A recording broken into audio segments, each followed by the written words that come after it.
Romans 8.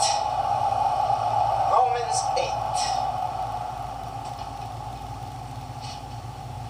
Which is also in the middle of the book, perhaps. Romans 8. Verses 29.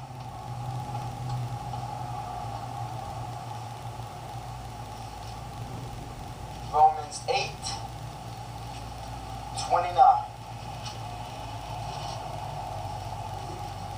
For whom he did foreknow. That's a very key word right there. Whom he did foreknow, he also did predestinate to be conformed to the image of his Son, that he might be the firstborn among many brethren. Moreover, whom he did predestinate, them he also called. And whom he called, them he also justified. And whom he justified, them he also glorified. Now once again we bring this back. God has chosen you, a substance, when there was yet none of you. And he has foreknown you. And he has predestined you. Now God has made the crooked way straight.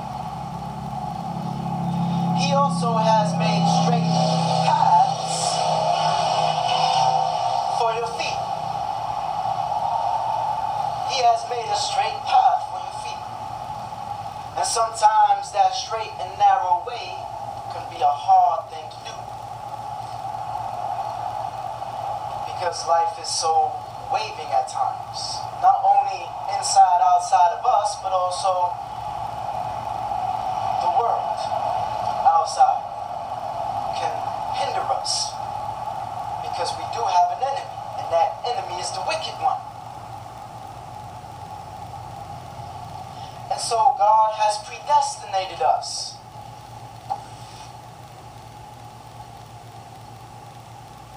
And we all have a free will. And God has chosen you. And God has called you. And God has justified you. God has also glorified you.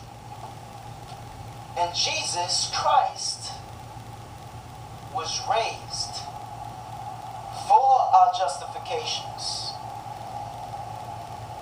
and our offenses.